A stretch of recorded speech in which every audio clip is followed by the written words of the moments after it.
Friends, welcome to my channel my family dairy. ఎలా ఉన్నారండి? అందరూ బాగున్నారా? నేను కూడా బాగున్నానండి. మీరందరూ ఎలా ఉన్నారో నాకైతే కామెంట్ సెక్షన్లో కామెంట్ చేయండి. సో ఇంకా వ్లాగ్ అయితే ఇప్పుడే స్టార్ట్ చేశాను. ఇప్పుడు టైం వచ్చేసి 11:30 నుంచి 12 అయితే అవుతూ ఉండొచ్చు బహుశా. నేను ఇంకా ఇప్పటికి వచ్చి బ్రేక్ఫాస్ట్ కూడా చేయలేదు. ఇప్పుడే అయింది ఇంట్లో పని అంతానా. సో అంటే ఇంట్లో పని ముందే 10కి అయిపోతుంది. సో 10 నుంచి వీడియో అప్లోడ్ చేసి దానికి థంబ్నెయిల్ చేసి వీడియో అయితే పోస్ట్ చేసి ఇప్పుడు ఇంకా ఫ్రెష్ అయిపోయి ఇంకా టిఫిన్ కూడా చేయలేదు, డైరెక్ట్గా అన్నం తినేద్దాంలే అని చెప్పేసి ఇదిగోండి చేపల పులుసు అయితే చేసుకుంటున్నా. ఇంక ఇలా వేడివేడిగా చేపల పులుసు చేస్తున్నప్పుడు ఇంక నాకు టిఫిన్లు ఇలాంటివన్నీ తినాలనిపించదు. వేడిగా చేపల పులుసు వేసుకొని అన్నం తినాలనిపిస్తుంది. అయితే చెరువు చేప కాదు, సముద్రం చేప. ఇదిగోండి పులుసు ఉడుకుతూ ఉంది, ఇంకా ముక్కలు అయితే వేయలేదు. ఇదిగోండి చేపలు. ఏది చేపలు చూసారా, నీట్గా క్లీన్ చేసి పెట్టాను.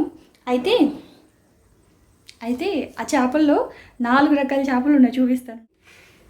ఇవన్నీ ఈ చేపలన్నీ కలిపి ఎంత కాస్ట్ ఉంటుందో చెప్పండి నాకు. అంటే మీ ఇంటి దగ్గర ఎంతకు అమ్ముతారా అని చెప్పి. సో నేనైతే 100 రూపాయలకి తీసుకున్నానండి. 4 రకాల చేపలు ఉన్నాయి. సో ఇవి వచ్చేసి మెత్తని పార్ల కాదు, పసుపు పార్లట.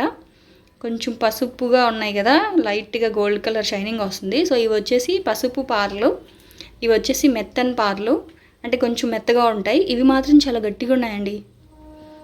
ఆ తర్వాత ఇవేదో చెప్పిందండి, వీటి పేర్లు మర్చిపోయాను.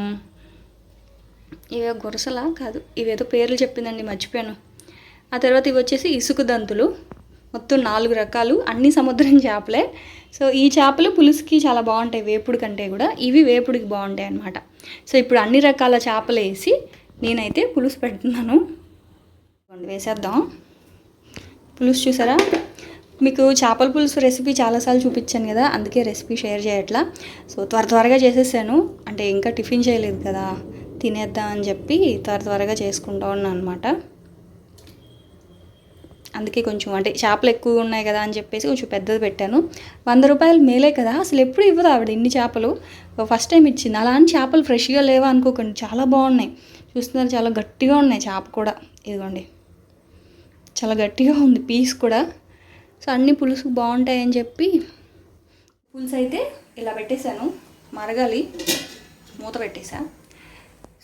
సో ఇంకా అన్నం తినేసి ఇంక ఇవాళ అయితే బట్టలు చూసారా, ఇవన్నీ నా బట్టలు ఇక్కడ వేసి పెట్టాను. అల్మారా సర్దుదా అని చెప్పి ఇంకా ఉతికిన బట్టలు, అల్మారాలో ఉన్న బట్టలు అన్నీ ఇక్కడ పెట్టేసా. అన్నం తినేసి నిద్రపోకుండా ఇవాళ ఈ బట్టలన్నీ మడత పెట్టాలి, నీట్గా అల్మారా అంతా కూడా సర్దుకోవాలి. ఎందుకంటే వర్షం. ఇదిగోండి ఇంకా ఫైనల్గా పులుసు అయితే ఉడికిపోయింది, ముక్కలు కూడా బాగా ఉడికిపోయాయి. చూస్తున్నారు కదా పులుసు, అసలు ఎంత బాగుందో కదా. నాకు చూస్తుంటే మళ్ళీ తినాలనిపిస్తుంది. ఎందుకో చేపల పులుసు అంటే మాత్రం నాకు చాలా ఇష్టం అండి. అంటే చికెన్ పులుసు వాటికంటే కూడా చేపలు ఇష్టం అన్నమాట. అది కూడా వేడిగా ఉన్నప్పుడే తింటానండి ఈ ముక్కలు. ఒక్కసారి చల్లారిపోయినా, అంటే చాలామంది ఈ చేపల పులుసుని చల్లారిపోయిన తర్వాత పక్క రోజు తింటే చాలా బాగుంటుంది అంటారు కదా. నిజమే, పులుసు చాలా రుచిగా ఉంటుంది. కానీ నేను పులుసు తింటాను కానీ ముక్కలు మాత్రం తినను. నేనే కాదు, మా అమ్మ వాళ్ళ ఇంట్లో అందరికీ అదే అలవాటు. మా అమ్మ, మా చెల్లి, మా తమ్ముడు, మా నాన్న, నేను ఎవ్వరం తినమన్నమాట. ఇలా పులుసు ఉడుకుతున్నప్పుడే, అది కేజీ చేప అయినా 5 కేజీల చేప అయినా సరే వేడిగా పెట్టుకొని తినేస్తాం. ఆ తర్వాత ఎంత మిగిలినా సరే ఇంకా పక్కన వాళ్ళకి ఎవరో ఒకరికి ఇచ్చేస్తాం తప్ప మేము మాత్రం పెద్దగా తినము.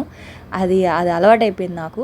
సో అందుకే ఇప్పుడే అసలు యాక్చువల్గా అన్నం తినను, ఓన్లీ వేడిగా చేప ముక్కలు పెట్టుకొని తిని అన్నం కొంచెం సేపు ఆగి తింటా. కాకపోతే ఇప్పుడు టిఫిన్ కూడా చేయలేదు కదా, అందుకని చెప్పి కొంచెం అన్నం పెట్టుకొని ఇంకా అలా తినేసాను అనమాట. సో అది నా చేపల స్టోరీ.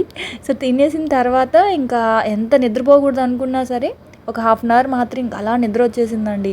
సోఫాలోనే ఇంకా అలా పడుకున్నాను. మళ్ళీ వెంటనే గుర్తొచ్చింది, లేదు ఎలా అయినా సరే ఇంక ఇవాళ నా అల్మారా సర్దేసుకోవాలి అని చెప్పి మొహం కడుక్కొని సినిమా పెట్టుకున్నాను. ఆహనా పెళ్ళంట, పాత సినిమా, మీకు తెలిసే ఉంటుంది, రాజేంద్ర ప్రసాద్ గారిది. తర్వాత కామెడీ, బ్రహ్మానందం గారి కామెడీ చాలా బాగుంటుంది. నాకు పాత సినిమాలు చాలా ఇష్టం. కొత్త సినిమాలు ఏమైనా చూడాలి, వెబ్ సిరీస్ లాంటివి ఏదైనా చూడాలి అంటే మాత్రం మా వారితో కలిసే చూస్తాను. నాకు పెద్ద తెలీదు ఇప్పుడు కొత్తగా ఏం సినిమాలు వస్తున్నాయి ఏంటి అనేది, నిజంగానే నాకు పెద్దగా తెలీదు. మా వారు ఏదైనా పెడితే చూస్తాను, నెట్ఫ్లిక్స్లో కానీ అట్లాగా. మామూలుగా మాత్రం నేను యూట్యూబ్లోకి వెళ్ళి పాత సినిమాలు ఉంటాయి కదా, సో నాకు ఎక్కువగా జంధ్యాల గారి మూవీస్ అంటే చాలా ఇష్టం. సో అవి పెట్టుకొని చూస్తూ ఉంటానన్నమాట. సో అందులో ఒకటి ఇది, ఈ కామెడీ ఇది ఆహనా పెళ్ళంట సినిమా నాకు చాలా ఇష్టం. నాకు మా నాన్న వాళ్ళు అలవాటైంది. మా నాన్న కూడా ఎక్కువ చూసేవాడు అనమాట ఈ సినిమాని. అంటే టీవీలో వచ్చిన ప్రతిసారి మా నాన్న మామూలుగా ఎక్కువ మూవీస్ చూడరు. అయితే ఈ సినిమా వచ్చినప్పుడు మాత్రం పర్టికులర్గా ఇంకా అలా పని ఆపేసుకొని మరీ చూసేవాడు అనమాట మా నాన్నతో పాటు. ఇంకా నాకు కూడా అలా అలవాటైంది ఈ సినిమా. అందుకే ఎప్పుడు వచ్చినా సరే చూస్తాను, బాగా కామెడీగా ఉంటుంది. ఇంకా అలా సినిమా చూస్తూ బట్టలన్నీ మడత పెట్టేసుకున్నాను. కొన్ని ఐరన్కి ఇచ్చేవి ఉన్నాయి, సో మళ్ళీ ఇద్దాంలే అని చెప్పేసి ఇంకా అన్నీ అయితే ఫస్ట్ పెట్టేస్తూ ఉన్నా. పెట్టేసిన తర్వాత ఇంకా స్నాక్స్ కూడా చేయాలి. ఇవాళ పానీపూరి చేస్తున్నాను. అయితే నన్ను అడిగారు, మీరు ప్రతిరోజు స్నాక్స్ చేస్తారా అని చెప్పి. ప్రతిరోజు అంటే వారంలో ఒక 3 రోజులు ఖచ్చితంగా స్నాక్స్ చేస్తానండి. అంటే ఒక 3-4 రోజులు అనుకోండి. మిగతా రోజుల్లో పాలు, కార్న్ఫ్లెక్స్, చాకోస్ ఇవే ఇచ్చేస్తాను మ్యాక్సిమము.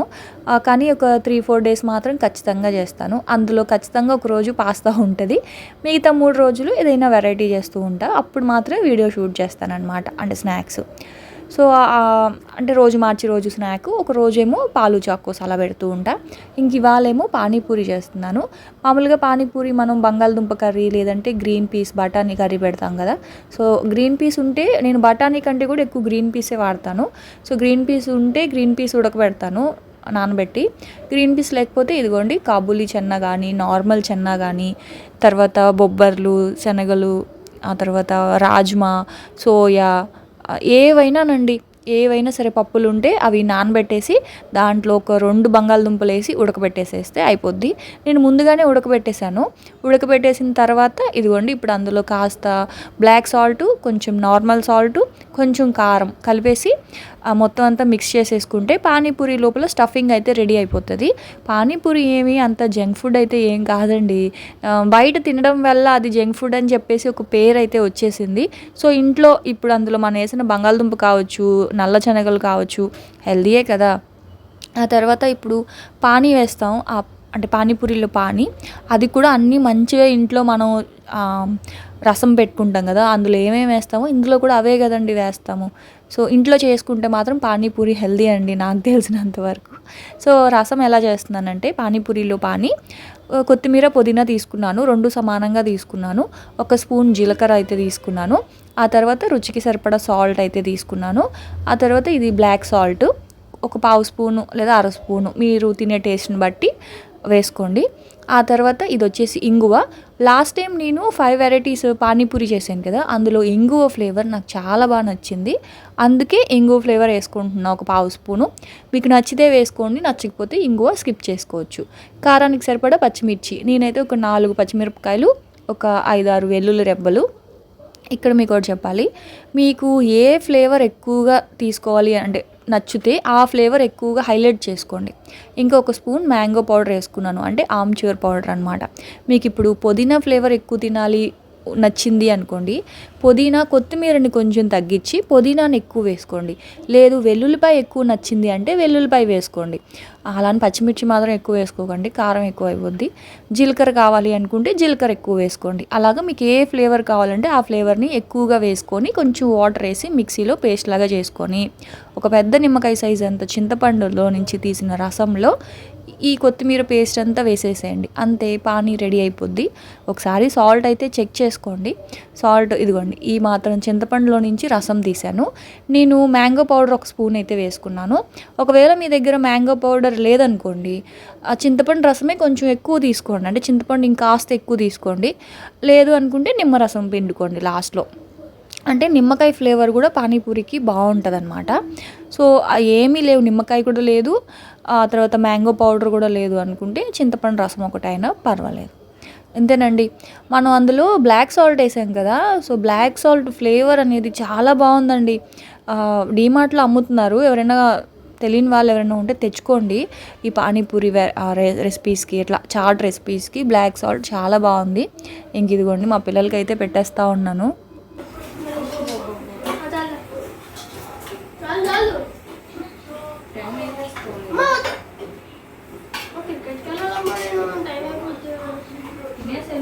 త్వరగా వచ్చేసి మళ్ళీ నా గురించి సందేహపడతావు, నా గురించి నేనేం సందేహం పడట్లేదు సార్, లేట్ అయిపోద్ది కదా మీరు తమరు వర్క్స్ చేసుకోవడానికి. అయితే వర్క్స్ ఏం లేవా?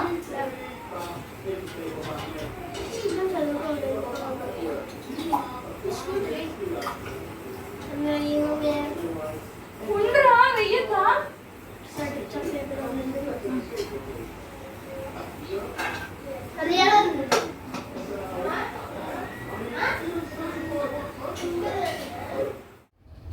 ఉల్లిపాయలు కూడా వేసుకోవద్దా నీకు ఉల్లిపాయలు?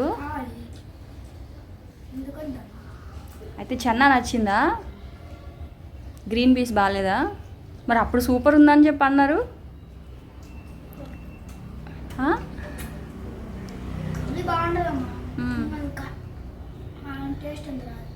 ఇప్పుడు ఇందులో నేను కారం వేసానన్నా. సరే తినండి అయితే. సో చూసారు కదా మా పిల్లలకి పానీపూరి అంటే ఎంత ఇష్టమో. అప్పుడు చేసినప్పుడు అది సూపర్ ఉందమ్మా అన్నారు. ఇప్పుడేమో నేను అందులో ఫ్లేవర్ ఇది యాడ్ చేశాను కదా, మ్యాంగో పౌడరును, ఆ తర్వాత కొంచెం ఈ బ్లాక్ సాల్ట్ ఇవన్నీ వేయడం వల్ల ఇంకా చాలా మంచి ఫ్లేవర్ వచ్చింది. అది చాలా బాగుందమ్మా అంటున్నారు, దానికంటే ఇది బాగుంది అంటున్నారు అనమాట. సరే తినండి అని చెప్పేసి ఇంకా తినేసి, ఇంక వాళ్ళనేమో చదువుకోమని చెప్పాను. బయటికి వెళ్ళి ఆడుకొని వస్తారు కొంచెం సేపు, క్రికెట్ ఆడతారనమాట. సో ఆడుకొని వచ్చిన తర్వాత ఇంక చదువుకోండి అని చెప్పి ఇంక నేను మా వారైతే బయటకు వెళ్తున్నాం. ఈ బ్యాగ్ చూస్తున్నారు కదా, మా చిన్నోడి బ్యాగు చిరిగిపోయిందండి. ఆటోలో స్కూల్కి వెళ్తున్నప్పుడు ఆటోలో నుంచి బ్యాగు కింద పడిపోయిందంట. సో ఆ ఫోర్స్కి ఏంటంటే కింద పడిపోయినప్పుడు ఆ బ్యాగ్ అనేది చిరిగిపోయింది.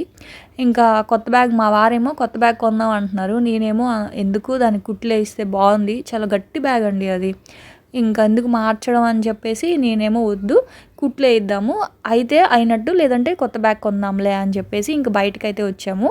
అలాగే ఇంకా టీ ఇంట్లో తాగలేదు, ఇంకా బయట అయితే టీ తాగేస్తూ ఉన్నాం అనమాట. ఇంకా వెజిటేబుల్స్ కూడా ఏమీ లేవు, రైతు బజార్కి వెళ్ళలేదు లాస్ట్ వీక్. సరే అని చెప్పి ఇంకా రిలయన్స్, అంటే ఎలాగో కుట్లు వేస్తున్నాం కదా బ్యాగు, దానికి ఆపోజిట్లోనే రిలయన్స్ ఉంటుంది అనమాట. అక్కడికి వెళ్ళి వెజిటేబుల్స్ తీసుకుందాంలే అని చెప్పేసి అనుకుంటున్నాము. ఇంక ఇక్కడేమో పర్వాలేదండి, 50 రూపీస్ తీసుకున్నాడు, బాగానే గట్టిగానే వేసాడనమాట కుట్లు. ఇంక దానికోసం ఇంక 1000 రూపాయలు పెట్టి ఇప్పుడు మళ్ళీ మా ఆయన బ్యాగ్ కొంటానని చెప్పి అన్నారు మా ఆయన. మరి ఇంక అందుకే నన్ను పిస్తున్నాదాన్ని అనుకోకండి, అప్పుడప్పుడు తప్పదు, మరి కొంచెం బడ్జెట్లో వెళ్ళాలి కదా. సో అసలే స్కూల్స్ ఓపెన్ అయ్యాయి కాబట్టి బోల్డ్ అంత ఖర్చు అయితే అయ్యింది. ఇంకా ఇప్పుడు మళ్ళీ ఇంకో బ్యాగ్ ఎందుకులే అని చెప్పి, బాగుంది కదా బ్యాగ్ అని ఇంకా అలా 50 రూపీస్ పెట్టి కుట్లు అయితే వేయించానమాట. ఇంక మా వారేమో చూడు మళ్ళీ చింపుకొని వస్తాడు అని చెప్పేసి ఇంక ముందుగానే అంటా ఉన్నారు. సరే ఇంకా బ్యాగ్ అయితే ఇలా కుట్లు అయితే వేయించేసుకొని ఎదురుగా ఉన్న రిలయన్స్కి అయితే వెళ్తున్నాం. అయితే మాకు ఈ బ్యాగు బాగా ఉపయోగపడిందండి. ఎందుకు అనుకుంటున్నారు కదా, నేను ఎప్పుడు 2-3 బ్యాగులు తీసుకొని వచ్చినా వెజిటేబుల్స్ కొనడానికి కొనను, ఖాళీ బ్యాగులు ఇంటికి పట్టుకెళ్తా. ఇవాళేమో ఒక బ్యాగ్ తీసుకొచ్చాను, ఎక్కువ అయిపోయాయి. ఎప్పుడు అలాగే జరుగుతుంది, అసలు ఏమి బ్యాగులు పట్టుకోరాకుండా వచ్చినప్పుడు ఫ్రూట్స్ ఏవో ఒకటి కొంటాను. సరే ఒక బ్యాగ్ అంటే ఓన్లీ ఫ్రూట్స్ వెజిటేబుల్స్ తెచ్చుకుందాం అని చెప్పి ఒక బ్యాగ్ తీసుకొచ్చానా, అది కాస్త ఎక్కువ అయ్యాయి. ఇప్పుడు మా విష్ణు బ్యాగ్లోనే తెచ్చుకున్న ఈ వెజిటేబుల్స్ ఫ్రూట్స్ అవన్నీ అందులోనే పెట్టి తీసుకెళ్ళాం అనమాట. అయితే మొన్న మేము ఇవి తీసుకున్నాం కదండి, పూర్ణ మార్కెట్ వెళ్ళినప్పుడు డేట్స్, అక్కడ 140 రూపీస్కి బాగానే వచ్చిందండి. ఇక్కడేమో 200 ఉంది డేట్స్ డబ్బా. సో అది మా వారితో చెప్తా ఉన్నాను అనమాట. పర్వాలేదు కదా మనకి అంటే, అవును ఈసారి ఎప్పుడైనా అలా 12 పీసెస్ తీసేసుకుందాంలే అంటూ ఉన్నారనమాట. అంటే డేట్స్ అక్కడ 135-140 రూపీస్ పడింది ఒక్కొక్క బాక్సు. ఇక్కడేమో 200 రూపీస్ ఉందన్నమాట రిలయన్స్లో డేట్స్ బాక్సు. ఇంక దాని గురించి అలా మాట్లాడుకుంటూ ఫ్రూట్స్ తీసుకుంటూ ఉన్నాం. పప్పాయాస్ బాగున్నాయి కానీ అన్నీ పచ్చిగా ఉన్నాయి. సరే అని ఒక పప్పాయ ఎంచి ఒక పప్పాయ తీసుకున్నా, 2 kgs అయితే ఉంది అది. సో ఇంకా అవన్నీ తీసుకొని ఇంటికైతే వచ్చేసాము. చెప్పాను కదా బ్యాగ్ లేదని చెప్పేసి స్కూల్ బ్యాగ్లో ఇంకా అవన్నీ పెట్టామన్నమాట. బుక్స్ అవన్నీ అక్కడ ఆఫర్లో ఉంది. అయితే మాకు పాయింట్స్ వచ్చాయండి రిలయన్స్లో, మనం మామూలుగా షాపింగ్ చేస్తూ ఉంటాం కదా, సో ఆ పాయింట్స్ అయితే వచ్చాయి. అందుకని ఆ పాయింట్స్కి సరిపడా నేనైతే అవి బౌల్స్ ఉన్నాయి కదా అవి తీసేసుకున్నాను. 79 రూపీస్, యాక్చువల్గా అవి ఫ్రీగా వచ్చాయని చెప్పాలి. పాయింట్స్ ఉన్నాయి, బిల్ వేసేసిన తర్వాత మా వారు ఎందుకు ఒకసారి పాయింట్స్ ఉన్నాయేమో చూడండి అంటే ఉన్నాయన్నమాట. సో దానికి సరిపడా ఇదైతే ఒక 4 తీసుకున్నాము. ఇంకదే బాస్మతి రైసు తర్వాత మోజరెల్లా చీజ్ ఇంకా అవన్నీ తీసుకున్నాను. సో ఇదిగోండి ఇంకా అన్ని క్యాప్సికము వెజిటేబుల్స్ చాలా కాస్ట్ ఉన్నాయండి. అసలు రైతు బజార్లోనే కాస్ట్ ఎక్కువ ఉన్నాయి అనుకుంటే ఇంక రిలయన్స్లో ఇంకా ఎక్కువ ఉన్నాయి. కానీ ఎందుకో రిలయన్స్లో అసలు మెయింటెనెన్స్ ఏం బాగాలేదండి. ఇది వరకు చాలా బాగుంది. మరి ఈ బ్రాంచ్ ఇలా ఉందో తెలీదు, అన్ని దగ్గరలో ఇలాగే ఉందో తెలీదు. సర్వీస్ మాత్రం అసలు ఏం బాగోలేదు. సరిగా రేట్లు పెట్టట్లేదు. తర్వాత డెలివరీ ఆన్లైన్లో పెడితే డెలివరీ త్వరగా రావట్లేదు. చాలా చిరాకు అయిపోతూ ఉంది జియో మార్ట్ తోటి. సో ఈ గిన్నెలు మాత్రం చాలా బాగున్నాయి. 79 రూపీస్కి 150 రూపీస్ అంటే యాక్చువల్ ప్రైస్, మనకి 79 రూపీస్ ఆఫర్ ఉందని చెప్పేసి తీసుకున్నా. అంతే ఉంటుందిలేండి, 79 రూపీసే, వాళ్ళు అలాగే అంటారు ఆఫర్ అని చెప్పి. కానీ బాగున్నాయి కదా, యాక్చువల్గా ఫ్రీగా వచ్చాయి. నాకైతే భలే హ్యాపీగా అనిపించింది. సూప్ బౌల్స్ అండి, కొంచెం పెద్ద అంటే ఎక్కువ పెట్టుకోవాలి అనుకున్నప్పుడు ఇది బాగుంటుందండి. సాంబారు, రసము లేకపోతే ఏదైనా సూపు సర్వ్ చేసినప్పుడు ఈ బౌల్స్లో పెట్టుకోవచ్చు. ఇలాంటివి ఉన్నాయి నా దగ్గర, చిన్నవి ఉన్నాయి, పెద్దవి లేవు. అందుకని చెప్పి ఒక 4 తీసుకున్నాను. తర్వాత ఇంకా బిస్కెట్స్, బ్రేక్, ఇంకా స్కూల్కి వెళ్ళేటప్పుడు బ్రేకులు కావాలి కదా. సో ప్రతిరోజు ఇంట్లో చేసినవి తినరు కాబట్టి ఇంకా డైజెస్టివ్ మ్యారీ బిస్కెట్స్ అవి తీసుకున్నా. మామూలుగా అయితే పెద్ద ప్యాకెట్ తీసుకుంటాను, లేవు అక్కడ, అందుకని చెప్పి చిన్నవి తీసుకున్నా. ఇంకా క్యాబేజు, క్యాప్సికమ్ అవైతే కంపల్సరీ ఎప్పుడు ఉంటాయి, తింటారు ఎక్కువగా. క్యాబేజీ, క్యాప్సికమ్, క్యారెట్ ఈ 3 సలాడ్ లాగా చేసుకొని పచ్చివి కూడా తింటాం అనమాట. సో ఇంకా నాకు ఇప్పుడు పని తగ్గించింది ఏంటి అంటే, ఫ్రూట్స్ వెజిటేబుల్స్ అన్నీ కవర్లో రావడం వల్ల ఇంకా అవన్నీ అలాగే పెట్టేశాను అనమాట ఫ్రిడ్జ్లో. ఇంకా వేరే బాక్సుల్లో సర్దాల్సిన పని లేకుండా అన్నీ పెట్టేశాను. అయితే మా కోసం ఎలాగో మధ్యాహ్నం చేసిన చేపల పులుసు ఉంది కాబట్టి మాకు అదే అనమాట, రైస్ కుక్కర్లో పెట్టేస్తే సరిపోద్ది. అయితే పిల్లలు మాత్రం అస్సలు చేపల పులుసు వాసన కూడా చూడరు వాళ్ళు. అందుకని వాళ్ళ కోసం దోశ వేస్తున్నాను. వాళ్ళైతే అసలు ఏం వద్దన్నారు, పానీపూరి తినేసాం కదమ్మా మాకు వద్దు అన్నారు. కాకపోతే నేను ఒప్పుకోను కదా, దోశ అయినా తినండి రా అంటే అసలు వద్దంటే, సరే చీజ్ తెచ్చాను కదా చీజ్ దోశ వేసిస్తాను అంటే ఓకే అన్నారనమాట. సరే అని చెరుకు దోశ అయితే వేసి ఇచ్చాను. ఇదిగోండి, ఇది వచ్చేసి మిల్లెట్స్ పిండి అండి, దోశ పిండి. రాగులు, జొన్నలు, తర్వాత మినపప్పు, బియ్యం కలిపి రుబ్బుకున్నాను అనమాట. మీకు ముందు వీడియోలో చూపించాను కదా, 1 గ్లాసు మినపప్పుకి 1 గ్లాసు బియ్యము, 1 గ్లాసు రాగుల పిండి, ఆ తర్వాత 1 గ్లాసు జొన్న పిండి వేసుకొని ఇలా వచ్చింది దోశ పిండి. తర్వాత కొంచెం చిల్లీ సాసు, ఇది పల్లి చట్నీ కొంచెము, తర్వాత తెచ్చుకున్న చీజ్ ఉంది కదా, సో ఆ చీజ్ కొంచెం అయితే వేసాను. ఆ తర్వాత కొంచెం మయోనీస్, అంటే కొంచెం బాగా చీజీగా ఉంటుంది కదా అని చెప్పేసి, సో కొంచెం మయోనీసు, ఆ తర్వాత కొంచెం ఆయిల్ అనమాట. వెజిటేబుల్స్ వేసుకోవచ్చు, ఉల్లిపాయ, క్యాప్సికమ్, స్వీట్ కార్న్ అవి ఉన్నాయి. కాకపోతే కోయడానికి బద్ధకంగా అనిపించి, అంటే 2 దోశలకే కదా ఏం కోద్దాంలే అని చెప్పి ఇంకా వాళ్ళకైతే ఇట్లా జస్ట్ చీజ్ వరకు అవి వేసేసి ఇలా దోశలు అయితే కాల్చి ఇచ్చేసాను. ఒక్కటి తిన్నా హెవీగానే ఉంటుందండి. కొంచెం పెద్ద దోశ వేసాను కదా, అది పాపం పిల్లలు వద్దన్నారు. ఇంక నేనే బలవంతంగా పెట్టా, తినండిరా బాగుంటుంది అని చెప్పేసి. తింటే నాకు అదో సాటిస్ఫాక్షను, లేకపోతే తినలేదే అనిపిస్తుంది. సరే అని చెప్పి ఇదిగోండి చూస్తున్నారు కదా, దోశ మాత్రం భలే ఉంటుందండి, ట్రై చేయండి. కొంచెం చీజ్ ఎక్కువ వేసుకుంటే పిల్లలు ఇంకా పిజ్జాలు అడగరు అనమాట, ఎంచక్క దోశలే తినేస్తారు. సో అది ఇంకా ఇవాళ మా నైట్ డిన్నర్ అయితే. ఇంకా మాకు ఎలాగో చేపల పులుసు ఉంది కాబట్టి నేను, మా వారు, మావయ్య ఎంచక్క చేపల పులుసుతోటి తినేస్తాము. సో అదండి ఇంక ఇవాళ వ్లాగ్ అయితే. మళ్ళీ రేపటి వ్లాగ్లో మళ్ళీ వచ్చేస్తాను. అప్పటి వరకు ఉంటాను. Bye friends, bye.